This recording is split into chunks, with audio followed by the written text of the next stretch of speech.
Olá, pessoal, boa noite. Espero que estejam todos bem.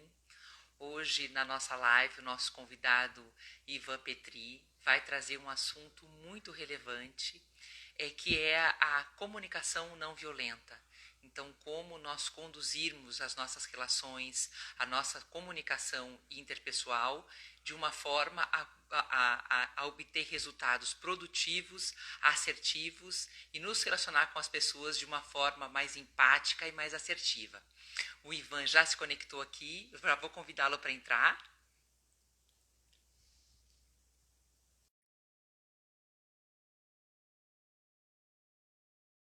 Guardando a conexão dele. Oi, Ivan! Beleza. Boa Tudo, noite, tudo bem? oi, tudo bom? Tava Desculpe o pequeno atraso para entrar, mas a internet não está colaborando. tranquilo, Tudo certinho? tudo certinho, que bom que conectou. Eu Sim. tava, eu tava admirando a Lua antes da gente entrar aqui, porque ela é gigante, não sei se você chegou a ver. Tá Sim, hoje nós enorme, fomos presenteados, sem dúvida. muito, Um muito dia bonito. lindo, né? Não muito quente, mas um dia muito, muito bonito, o céu muito azul. E agora com essa lua linda que vem nos presentear na noite de domingo. Que a semana toda seja assim. Pois é, que seja assim. Ivan, primeiro eu quero te agradecer muito por você ter aceitado o nosso convite para trazer para os nossos seguidores aqui do Escolha um assunto tão pertinente, um assunto tão relevante e que impacta diretamente na nossa qualidade de vida, né? Se comunicar é uma arte. Obrigado, Melissa. Eu que tô muito honrado e feliz de estar nesse espaço com você. E tenho certeza que o nosso papo vai ser muito legal. Então vamos começar do começo, né? Aonde se originou a comunicação não violenta? Como foi a Bom, origem? Como ela começou a existir? tá. Bom, a comunicação não violenta é um método de comunicação que foi proposto por um psicólogo americano da linha humanista, chamado Rosenberg Marshall. Marshall Rosenberg. Né? Ele, após muitos estudos, pesquisando a não violência de Gandhi, que foi a filosofia que Gandhi utilizou para fazer a independência da Índia, né, o movimento de independência da Índia, estudando várias abordagens da psicologia, várias abordagens da forma como o ser humano lida com seus sentimentos e dos conflitos que existem no ser humano, ele queria entender, assim, numa pergunta primordial que ele fez para investigar a comunicação não violenta e chegar a isso, foi: por que que algumas pessoas parecem gostar de ver o sofrimento de outras, enquanto para outras isso é o oposto, né? Você não quer ver o sofrimento. Então ele começou a se perguntar isso e investigar. Qual que é a relação que o ser humano tem com a violência? Por que que a violência acontece? Por que que a discriminação acontece? E daí ele começou a estudar a fundo isso, e nesse estudo dele ele juntou várias teorias, várias pessoas, e muito na origem da linha humanista da psicologia, que é o Maslow, que quem é da administração ou da psicologia conhece bem, que é a pirâmide de Maslow. Carl Rogers, que é um psicólogo também famosíssimo, que foi um dos primeiros caras a falar sobre empatia no mundo acadêmico. E daí ele pegou várias essas abordagens, né? Teve o Carl Rogers como mentor dele e sistematizou a comunicação não violenta e fez um primeiro livro, que é esse livro aqui, que é o livro hoje mais conhecido. Tem vários outros dele lançados. Ele faleceu em 2015, eu acho. Então é recente.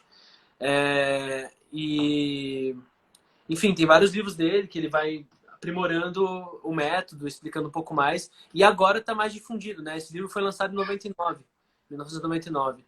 Agora já está mais difundido, está Tem começando a 21 se anos, popularizar sim. mais. Tá começando a se Não, e a popularizar mais. gente percebe que hoje as pessoas têm buscado muito desenvolver a habilidade da comunicação.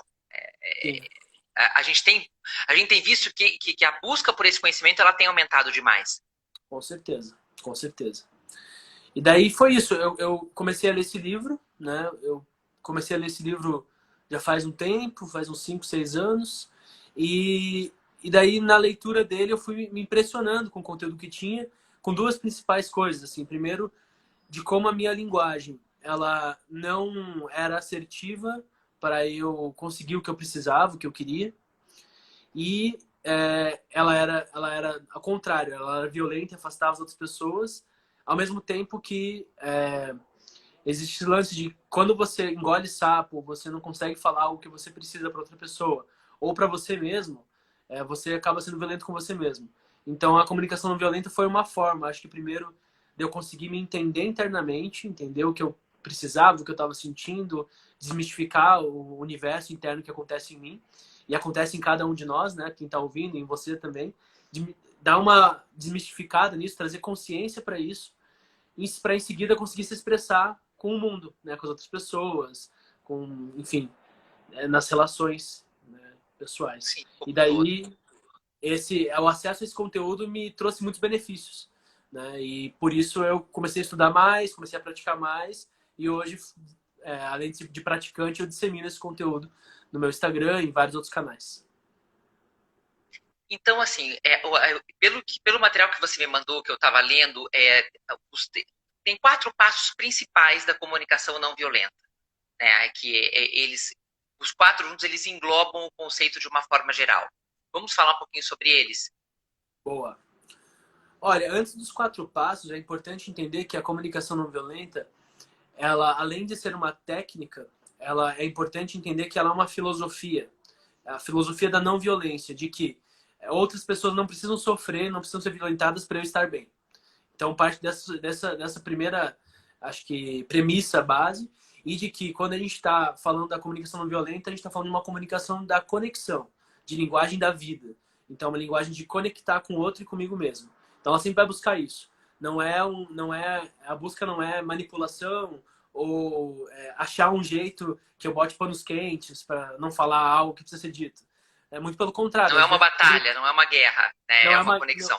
exato, não é uma guerra e também não é pano quente. Não é, vou botar pano quente nisso para não falar, vou falar de um jeito bonito e rebuscado. Não, não é sobre isso. É sobre você conseguir se expressar, às vezes até com firmeza, mas sem que isso vá violentar outra pessoa. Então, antes de entender os 4 passos, é importante entender isso, que é buscar essa conexão. Aí sim, o Marshall, para facilitar a nossa vida, ele sistematizou os 4 passos, né, da CNV, que é muito para ajudar você a acessar isso que você tem internamente. Então, a CNV ela vai trabalhar com a forma dos nossos pensamentos, então a forma com qual a gente pensa, e vai trabalhar com a nossa linguagem. São essas 2 principais coisas. E daí ele é provocativo porque ele vai provocar o nosso status quo de linguagem atual. Então, o primeiro passo ele já é bem provocador no sentido de que ele convida nós a diferenciarmos o que é observação do que é julgamento. Então, você trazer para a consciência quando você está olhando para uma coisa e achando ela bonita ou feia, legal ou chata, simpatizar ou antipatizar com aquilo, né? Seja com uma postura política, seja com uma fala de alguma pessoa, uma opinião. Você conseguir perceber quando você está interpretando, quando você está fazendo uma avaliação sobre o acontecimento, sobre o fato, e quando você consegue dizer o que é o fato mesmo, assim, né? Então, a CNV, ela convida você a experimentar, diferenciar essas 2 coisas. Não é que é errado julgar. Isso é importante dizer também. Não é errado julgar. Julgar faz parte da nossa experiência de ser humano. Então, a gente vai estar julgando o tempo todo. Vai estar olhando para uma coisa e vai estar, putz, afinizando com ela. Ah, legal, gosto disso. Essa opinião é bacana, eu gosto dela. Essa daqui não é legal, eu não gosto dela. Mas o convite é você sair um pouco desse lugar de simpatia e antipatia e ir para um lugar mais de, bom, vamos enxergar esse Parcial, fato. Vamos de uma enxergar o forma fato. neutra. É, de uma forma neutra, buscar esse lugar, né? Não que você vai conseguir chegar e ver de uma forma neutra, porque a gente vai sentir naturalmente simpatia ou antipatia pelas coisas. Mas é buscar conseguir enxergar que, para além dessa interpretação que eu tenho, existem milhares de outras interpretações. Então, vou olhar uma opinião X e vou achá-la legal. Mas tem alguma pessoa que pode achá-la chata, tem outra pessoa que pode achá-la controversa, tem outra pessoa que pode achar confusa. E por aí vai. Então é perceber, tipo, olha, eu achei isso, mas nem todo mundo enxerga dessa forma. E o jeito dos Sim. outros não é errado por isso. Então é sair desse Respeitar lugar os de outros certo e pontos de errado. vista. Isso. E sair do lugar de certo e errado. Né? Aquele ponto de vista é errado. O meu ponto de vista é certo. Então esse é o primeiro passo. Que parece muito fácil quando a gente fala, né? Então é simples. Eu sei diferenciar muito bem o que é um fato do que é uma interpretação. Mas no nosso dia a dia, é meio que automático a gente enxergar algo e falar algo como algo que seria uma interpretação como fato. Exemplo, uma pessoa chega atrasada numa reunião de trabalho. É possível que você não fale para a pessoa, ou talvez fale, mas é possível que você pense: nossa, essa pessoa não está comprometida com o trabalho daqui. Ou essa pessoa não tem comprometimento com a vida dela, ou com o trabalho que a gente está fazendo, ou ela é sempre atrasada. Enfim, já veio que meio automático um pensamento em relação ao que aquela pessoa é, ou o que aconteceu ou não aconteceu. Sendo que o único fato que você tem visão é de que ela chegou atrasada naquela reunião. Você não sabe mais outras coisas em relação àquilo. Você não sabe o que aconteceu com ela antes ou depois. Mas Sim, você não contextualizou. Uhum. Já no momento já pá, julga. Por exemplo, quando a gente vê discursos políticos na TV, você já cria uma imagem muito bem formada sobre aquela pessoa com uma frase que ela fala. Você já tem todo um repertório. E daí esse repertório tem mais a ver com o que você tem de conceitos do que com aquela pessoa propriamente. Então, é buscar fazer essa diferenciação. Em que momento que eu olho para uma coisa e falo: nossa, isso aqui é realmente horrível por causa disso, você tá errado, não é assim que se faz, papapá. E eu olho: não, aconteceu esse fato, você agiu dessa forma. Então eu consegui fazer essa diferenciação. Antes dentro de si, depois expressando. Mas principalmente dentro de si, começar a se observar. E daí eu já deixo um convite para quem está assistindo a live de começar a enxergar isso. Quando que você está conseguindo enxergar o fato, quando que você está interpretando sobre o fato. Tá? Porque é muito sutil. E é legal começar a se observar, sendo que isso é uma das primeiras partes, assim, você conseguir fazer esse exercício interno, né? Ó, julgamos antes de saber sobre os fatos, exatamente. Antes de saber sobre os fatos, a gente julga. Somos especialistas em julgamento. Então, o primeiro passo é esse. É você conseguir trazer sair do certo e do errado. E acaba sendo um desafio muito grande você conseguir ter uma conversa não violenta quando o teu interlocutor ele já começa no banco dos réus, né? Exatamente. E aí que tá. A CNV convida a gente a sair de um lugar de que eu sou inimigo do outro, ou de que o outro é muito diferente de mim, e convida a gente a parar de enxergar tanto as diferenças naquele momento e começar a enxergar as semelhanças. E daí, para isso, para enxergar a semelhança, a gente vai se conectar com as necessidades. Então, as necessidades humanas universais. Então, a primeira pessoa a falar isso foi o Maslow. Ele falava sobre as necessidades humanas universais, tem aquela pirâmide que ele fala dos rankings e tal. No caso do CNV, a gente não pensa tanto nesse ranqueamento, mas pensa só no que é comum para todo ser humano. Ou seja, eu já fiz assim várias palestras, workshops em contextos muito diferentes. Eu fazia a mesma pergunta: o que para você é o mais importante na sua vida? Para as pessoas. Eu perguntava isso e coletava, né? E daí coisas que sempre surgem: família, amor, amizade, diversão, criatividade, inovação, alimento, ar, cuidado, acolhimento, enfim, pertencimento. Tem uma série de necessidades humanas universais, e daí o Marshall fez uma pesquisa forte nisso, ele tem uma lista gigante de necessidades para trazer na nossa linguagem, né?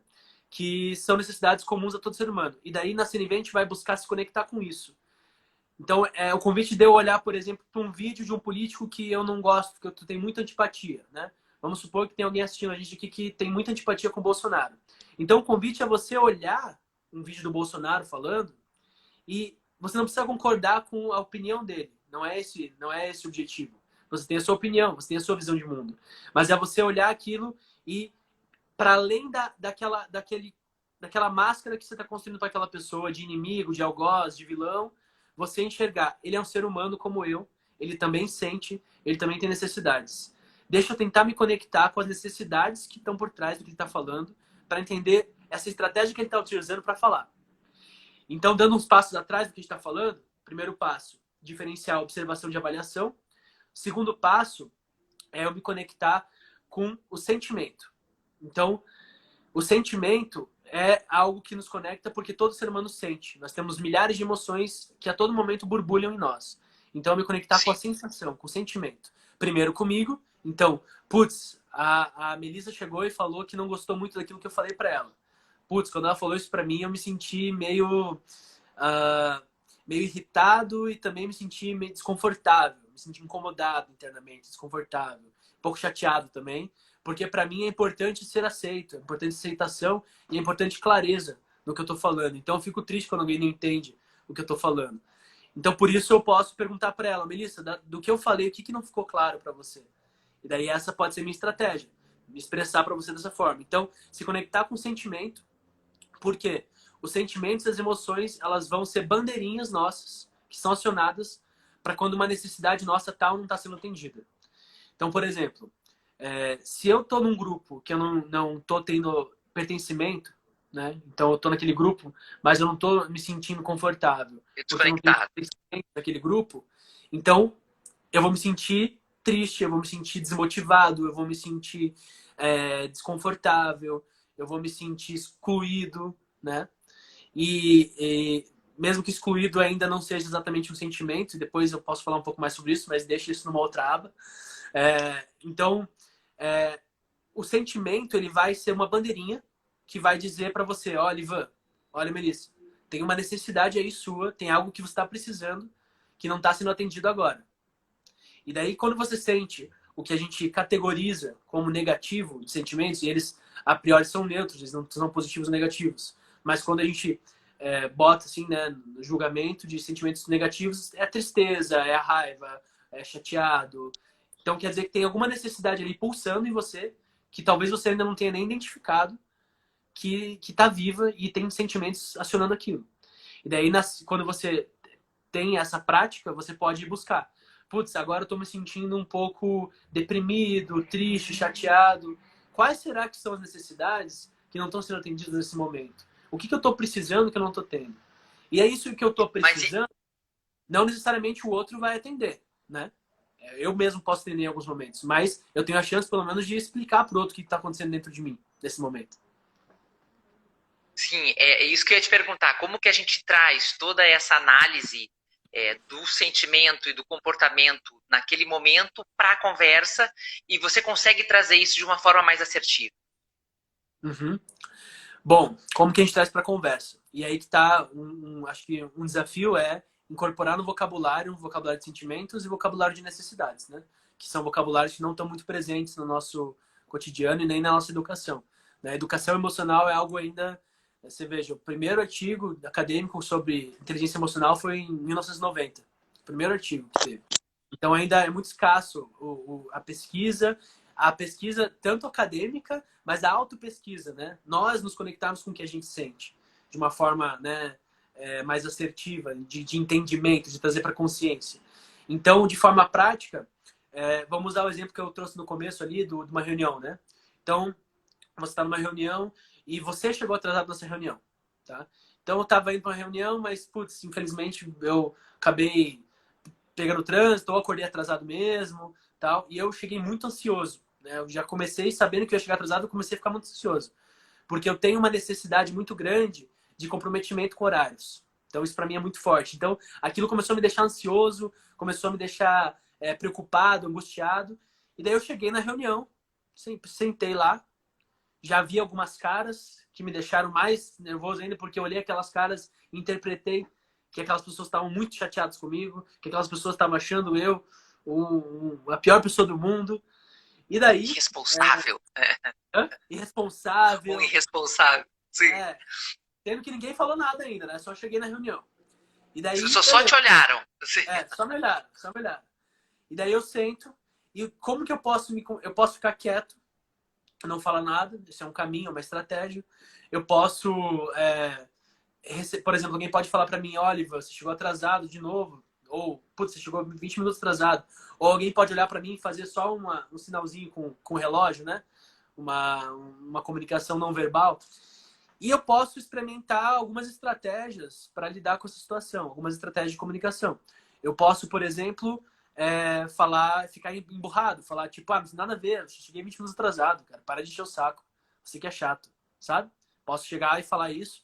Mas eu posso experimentar, me vulnerabilizar, e daí sim, por isso que eu digo que a CNV também é um ato de coragem, porque é experimentar, falar, olha, ontem à noite eu tive dificuldade para dormir, por X, Y, Z, ou só tive dificuldade para dormir, tô super ansioso, tô me sentindo mal, angustiado, vim correndo para cá.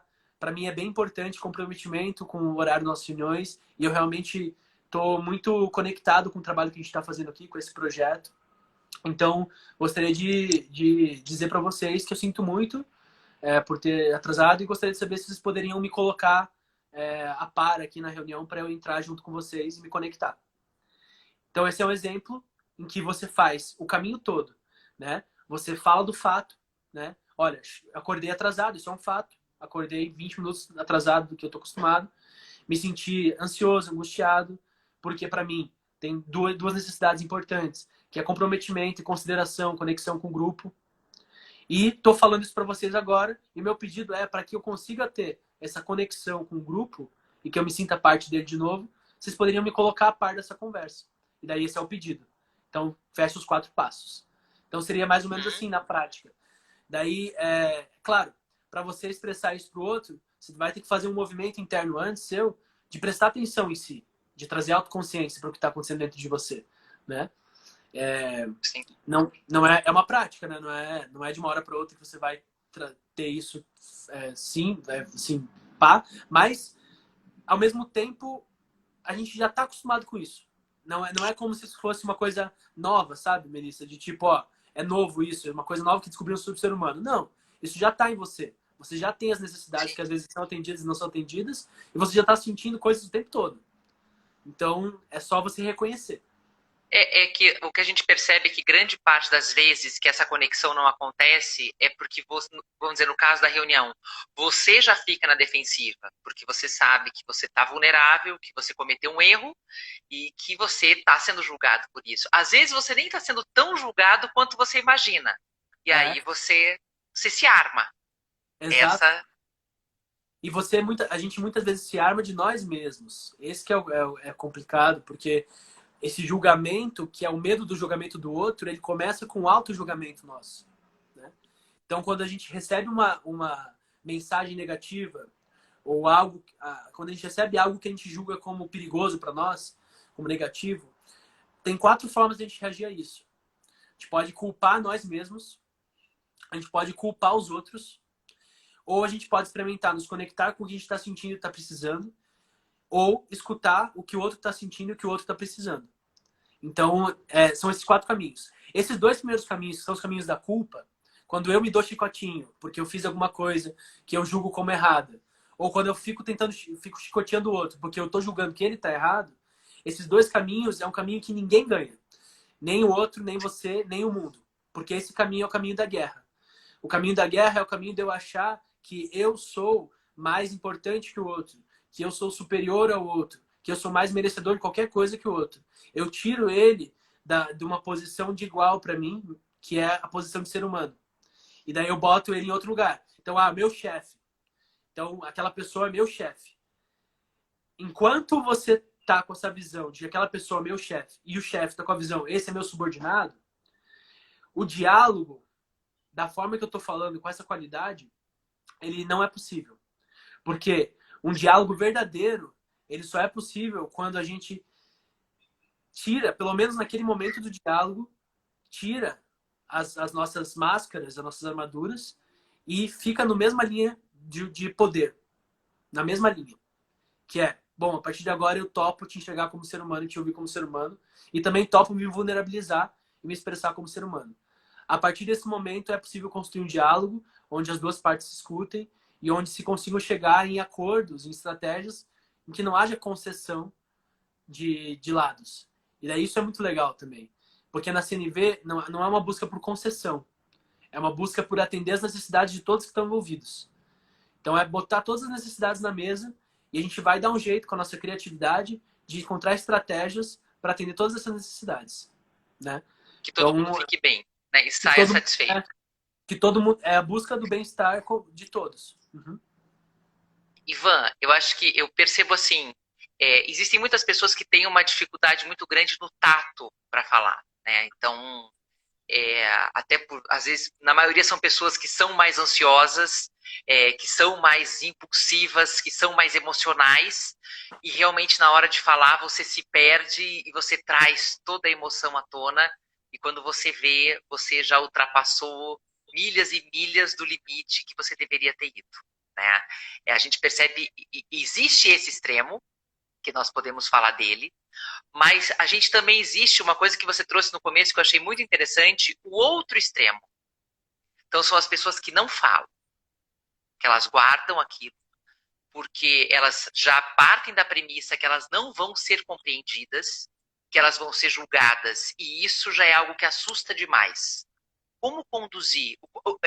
Qual é mais fácil, ou menos difícil, menos desafiador? Qual dos extremos?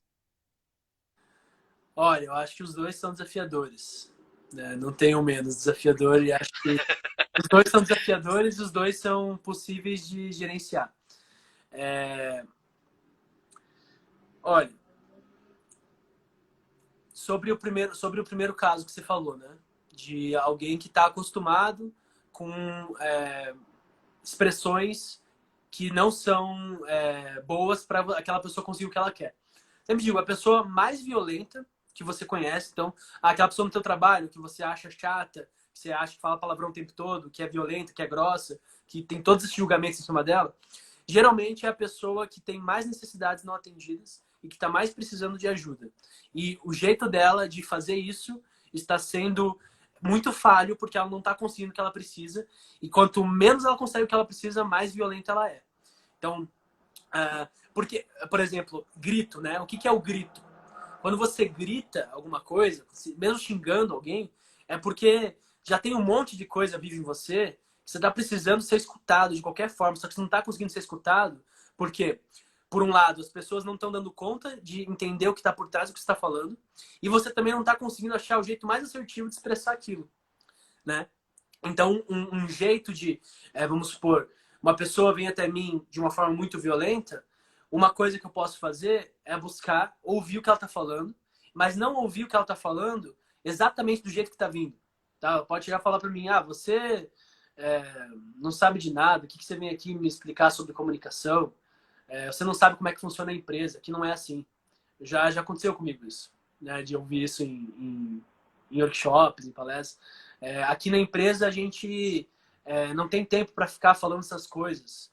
Aqui é tudo muito rápido, a gente tem que responder e-mail. E no e-mail, imagine falar de sentimento com um colega de trabalho, isso não existe. Então, isso é uma... Se eu me fixo nessa fala e começo a julgar a pessoa do tipo, ela é uma idiota, não sabe o que está falando, não tem conhecimento emocional nenhum, essa pessoa está sendo super violenta. Se eu, como praticante de CNV, começo a julgar a pessoa desse jeito, eu já não estou conseguindo praticar CNV. Então é um exercício de não parar o que eu estou julgando, porque o julgamento vai vir, eu julgo coisas muito feias na minha cabeça. Todos julgamos, né? Então não é... Pra você conseguir enxergar além, né?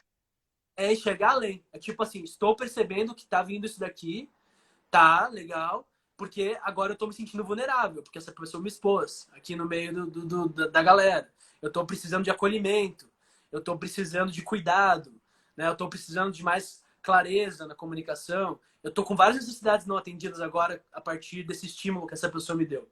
Mas o exercício então deixa eu deixar isso passar, deixa eu respirar um pouquinho aqui, e daí eu posso, se eu tiver possibilidades internas disso, eu posso experimentar me empatizar com aquela pessoa e tentar entender, bom, se ela tá falando que sentimentos e trabalho não combinam, que ela não pode falar sobre isso lá, eu tô entendendo que tem uma necessidade aí de escuta. Talvez tenha uma necessidade de ter falado sobre isso há muito tempo atrás e não podido ter falado sobre isso. Então hoje a estratégia eu vou me afastar. Então, você pode buscar essa empatia sempre com um olhar de investigador e não nem de protocolar na cara da pessoa, né? Essa é a necessidade dela, mas de investigador para em seguida você poder perguntar para ela: olha, você está falando isso porque você precisa de mais clareza em relação às políticas da empresa? Você gostaria de ter um espaço mais formal para você poder expressar essas coisas? Você se sente vulnerável quando eu peço para você falar sobre sentimentos porque é algo que não é tão comum para você, que você não faz com tanta frequência? Você gostaria de encontrar outra forma de fazer isso? Então, buscar esse lugar, que daí eu enxergo aquela pessoa como ser humano, não como meu inimigo naquele momento. Então, é experimentar fazer isso. Então, de um lado, tem esse processo que vai ser o mesmo processo que você vai fazer com você mesmo, né? Que eu tenho julgamentos, às vezes, sobre mim muito feios também. De que eu não sou capaz, de que eu não sou bom o suficiente, de que eu não vou dar conta. E como que eu lido com esses pensamentos que vêm até mim, que me desconectam da minha humanidade também? Me desconectam da minha imperfeição humana, né? Então, como que eu posso experimentar, olhar para esses pensamentos e me perguntar, tá, Ivan, tá vindo esse pensamento agora, mas o que que esse pensamento tá mostrando para você sobre o que você está precisando, né? Então, tipo, você não é capaz, você não vai dar conta de fazer isso. Ou acorda atrasado, ou atrasa para o compromisso e fala, você é um incompetente mesmo, não dá conta. O que esse pensamento está falando? Está falando que, pô, Ivan, eu preciso de cuidado. Preciso me dar um pouco de cuidado, me dá um pouco de acolhimento agora, me dá um pouco de consideração, sabe? Então, também ir além do que está dado e enxergar o que está por trás. E daí utilizar o vocabulário de sentimentos e necessidades para isso pode ser um jeito legal de fazer. A Ana Cláudia comentou aqui que o maior desafio que ela vê é você conseguir escutar sem Uhum. aconselhar. Que muitas vezes a pessoa não tá buscando conselho nenhum, ela só quer ser ouvida. Sim, Esse é um exato. desafio grande mesmo. É, porque Você daí já quer você vai. resolver a vida da pessoa, né? Ela chegou É, ali, você já quer dar a solução para ela. E às vezes não é isso que vai ser possível fazer. é. Às vezes vai ser a pior coisa que você pode fazer. Você está dando conselho, acho que está ajudando, mas está piorando a situação, porque a pessoa está precisando justamente o contrário, ela está precisando tirar a coisa dela, está precisando deixar fluir. E aí que tá a empatia é isso, assim, você dá espaço para o outro fluir, para o outro tirar dele o que tá travando, o que está bloqueando ele. E se você paralisa o pensamento do outro, você não consegue. É como se você pegasse e botasse uma pedra no meio de um rio, entendeu? Cada interrompida que você dá, seja na melhor das intenções que você tem de dar um conselho, de falar alguma coisa para ajudar aquela pessoa, se você paralisa o pensamento dela, que é o que ela está falando para você, você já interrompeu o processo empático. Então é importantíssimo a escuta, né? E dar esse espaço com atenção. E daí não é tipo, vou ficar aqui na frente da pessoa ouvindo ela que nem uma planta. Não é isso também. É você estar tão presente, tão conectado com aquela pessoa naquele momento, que a sua presença é insignificante. Isso é paradoxal. Que ao mesmo tempo que você é essencial na frente dela, você não precisa falar nada. Você não precisa ser ativo no sentido de fala. Você precisa ser ativo no sentido de escuta. E por que a gente não consegue fazer isso com tanta facilidade? Porque não somos ensinados a fazer isso. A gente é ensinado a responder a pergunta do professor o mais rápido possível. Levantar a mão e responder. E quem responde antes é melhor. E quem tem sempre a resposta é a pessoa mais inteligente, é a pessoa mais qualificada. E daí a gente busca esse lugar. Então a gente tem muita atividade na nossa fala e dificuldade em dizer não sei, dificuldade em dizer não faço ideia do que está acontecendo e vou entrar nesse lugar vazio com você para a gente explorar junto isso. Vamos tirar nossas armaduras e vamos desvendar isso juntos. Do que para nós é muito mais fácil dar alguma coisa, falar alguma coisa, nem que você não saiba, se queira falar alguma coisa, ou aconselhar, ou expressar qualquer coisa naquela hora. Né? Às vezes até fica incomodado de não falar nada. Então é um músculo. A empatia, esse lugar de escuta ativa mesmo, é um músculo que se vai treinando, né? Com outra pessoa. Sem dúvida. Essa questão de você querer ajudar, né?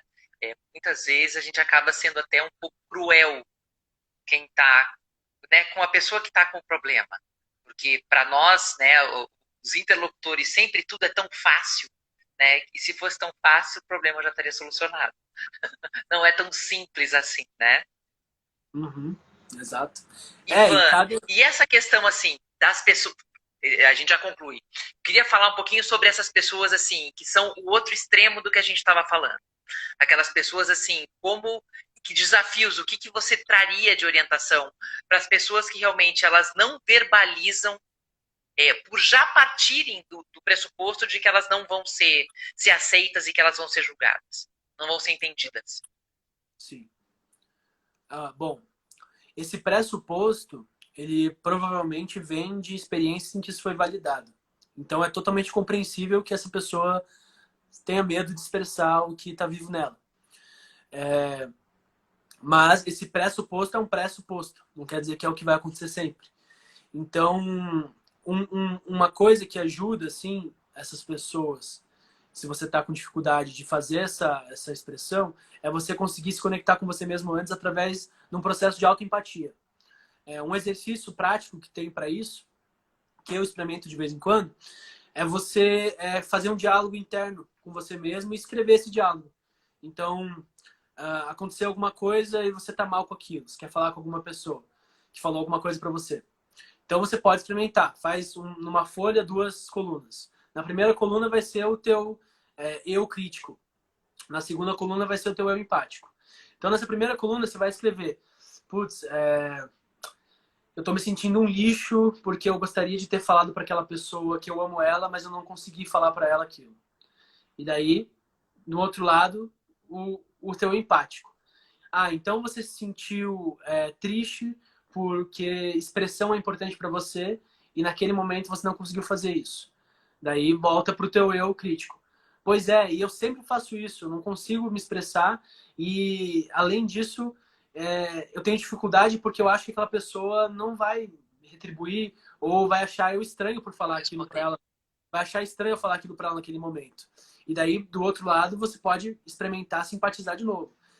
Então você ficou triste, você ficou chateado, porque para você é importante aceitação, além da expressão é importante aceitação, e você gostaria que aquela pessoa ouvisse você com qualidade.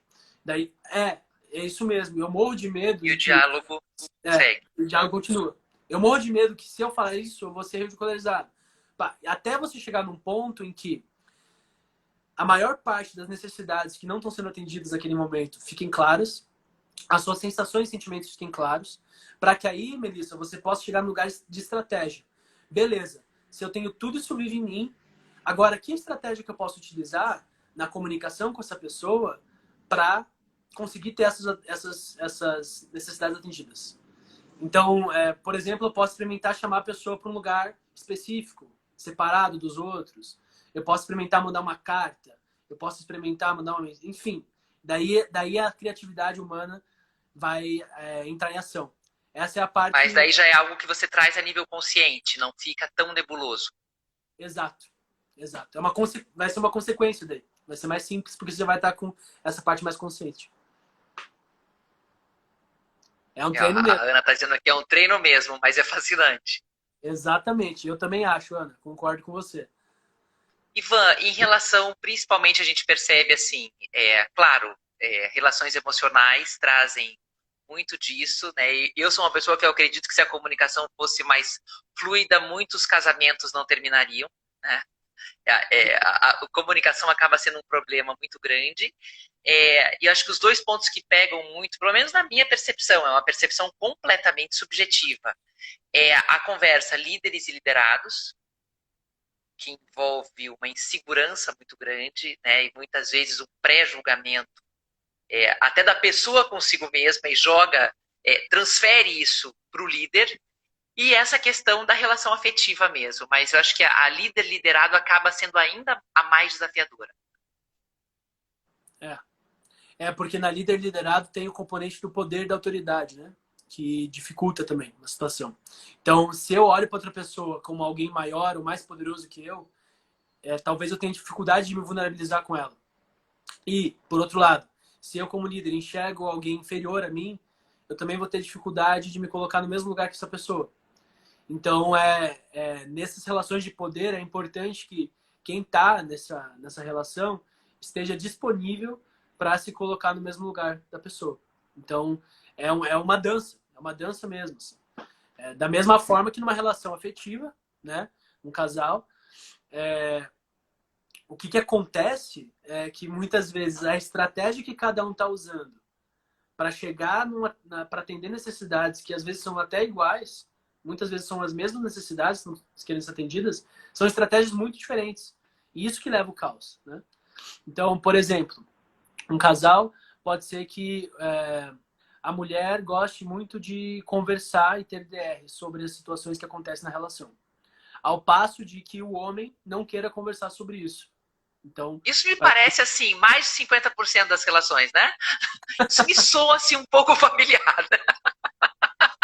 Existe um pouco de padrão. O homem mais quieto e a mulher querendo fazer DR. Eu acho que é um formato bem tradicional. Existe esse padrão porque é a construção social do homem e da mulher, né? Então, o homem tem uma construção social de não se conectar com os sentimentos dele, não se conectar com o que está vivo nele, não expressar isso, a passo de que a mulher tem um pouco mais de incentivo a fazer isso. Então, pode acontecer na relação, talvez você se identifique. Eu, por exemplo, estou contando isso porque eu vivi situações assim já na minha relação também. E acho que quem está vendo live talvez se identifique também. Mas o que acontece nesse caso? E daí, vamos supor que chega no momento em que a mulher vai querer conversar com o cara sobre uma situação específica que aconteceu na relação. Alguma complicação. E daí, o que acontece? Pode ser que o cara não queira conversar. E daí ele fique fugindo disso. Fique fugindo dessa situação. E isso vai deixando a mulher cada vez mais angustiada com essa situação. Estressada com isso. Mas os dois estão querendo atender as mesmas necessidades. Os dois querem... Que é a paz. Os dois querem harmonia, os dois querem amor, os dois querem tranquilidade. Só que um está usando a estratégia de eu vou ficar na minha, vou ficar quieto, porque isso vai se solucionar com o tempo. Essa é a minha estratégia. A outra pessoa vamos conversar sobre isso pra gente solucionar essa situação. E vamos conversar. Daí, é isso que é legal, porque, beleza, mas onde você quer chegar com isso? Eu quero chegar em harmonia e tranquilidade. Eu também. Putz, a gente quer chegar no mesmo lugar, só que a nossa estratégia está diferente. Então, como que a gente agora, que a gente trouxe consciência para isso, a gente pode olhar para essas necessidades que estão vivas em nós e achar uma estratégia que combine com os dois, que seja boa para os dois e que a gente consiga atender essas necessidades que a gente está tendo. Então, daí chega num outro nível de conversa. E daí, sim, você pode salvar uma relação, você pode salvar uma briga, você pode salvar uma desavença muito grande, conseguindo trazer consciência para isso, botando as necessidades na mesa. Ivan, nós já estamos nos encaminhando para o final da nossa live. A gente tem mais alguns minutos aqui e eu queria te pedir para você deixar uma mensagem para quem está aqui com a gente. E realmente, assim, porque a gente sabe, eu sei que você é uma pessoa que dá cursos, né, sobre CNV, sobre as formas que traz, em situações que trazem todos esses desafios. Você convide o pessoal a participar também, claro, e que você deixe alguma mensagem para quem quer se relacionar melhor com o mundo ao seu redor, né? Se comunicar melhor para realmente ter uma vida cada vez mais harmônica. Boa. Bom, acho que a mensagem é: lembre que você é um ser humano, que você convive com outros vários seres humanos e que nós fazemos parte da mesma espécie, da mesma raça e que a gente sente, a gente tem necessidades e o seu sofrimento também passa pelo outro. Se você está sofrendo agora, fica tranquilo porque o outro também está sofrendo e vocês podem se ajudar a chegar em bem-estar e parar de sofrer. Então meio que busca parar de olhar o outro como inimigo, como alguém que quer te derrubar, alguém que quer acabar com adversário, você. né? Um adversário. E também busca parar de se colocar você mesmo como adversário. Se enxerga a beleza que existe na imperfeição de ser humano. A beleza que existe em você ser do jeito que você é. E não tem nada mais bonito, mais belo, e acho que isso tem muito a ver com o trabalho que eu faço, acho que para mim é muito importante, de você poder ser exatamente quem você é, sem ser reprimido por isso, sem ser excluído por isso, sem ser rejeitado por isso. Então, essa busca, assim, permita que os outros sejam quem eles são e se permita ser quem você é. E daí a CNV é um caminho que você pode utilizar para isso, dentre vários outros caminhos que existem. E se você curtiu a comunicação não violenta, simpatizou com o jeito que eu falei, achou que tem alguma coisa legal, despertou alguma coisa em você, tem meu Instagram, Ivan Petri, que você pode seguir, que está aqui em cima, dá para acessar. Tem um curso online que eu lancei algumas semanas atrás de comunicação não violenta, com todos os passos, exercícios práticos. Mas no meu Insta mesmo tem vários conteúdos no IGTV, falando sobre vários tópicos. Colocando aqui. Também estou super aberto para conversas, para a gente trocar ideia. E vamos aprendendo junto. Eu estou aprendendo também. Eu sei pouco ainda. Sei pouco. Estou aprendendo todo dia. Todo dia eu aprendo. Todo dia eu acordo com a minha ignorância e desperto com a minha sabedoria em algum momento. Então, assim como vocês. É um aprendizado constante, né? É um aprendizado. Ivan, olha aqui, ó, o João Marcelo colocou aqui. Muito bom, Ivan, não conhecia o conceito de CNV, mas intuitivamente tentava aplicar na vida prática. Você me motivou a ler esse livro e me aprofundar no tema. Vou aproveitar aqui para fazer um elogio. O João Marcelo é o meu irmão mais novo, meu dodói. E assim, é uma das pessoas mais capazes que eu conheço em termos de comunicação. É um dom absurdo. Ele é uma pessoa que consegue envolver os liderados dele de uma forma extrema. Então, fiquei muito feliz, Celinho, que você gostou. E realmente, assim, foi o que ele passou ali. É algo que é intuitivo. Mas na prática, a gente pode desenvolver técnicas por meio dos cursos, por meio de leitura, que torne isso ainda mais fácil. Porque a hora que a gente traz a nível consciente, tudo fica ainda mais, muito mais alcançável, né? Exato. E a principal prática é a autoobservação. Se observar. Ivan, te agradeço muitíssimo. Pessoal, quem quiser mais informações, já coloquei aqui, @IvanPetri. O curso dele, já escutei excelentes elogios, é fantástico, vale a pena vocês entrarem em contato com ele. Acho que comunicação é algo que todos nós temos que explorar muito e aprimorar muito na nossa vida, porque eu sou comunicadora, sou jornalista, então agora, né, sou uma pessoa que ama a comunicação e também não estou longe de ser expert nisso, mas realmente a gente vive com muito mais qualidade, com muito mais harmonia. Ivan, sucesso no curso, sucesso para você. Obrigado pelo convite. Parabéns pelo trabalho que você está fazendo. Fico muito feliz que cada vez mais pessoas estejam buscando esse lugar. Vi o teu Insta também, tá show de bola. Obrigado pelo convite, pela confiança de me trazer aqui nesse espaço. E seguimos juntos nessa jornada aí. O canal tá aberto sempre. Fiquem com Deus. Uma ótima semana. Beijo. Tchau. Tchau.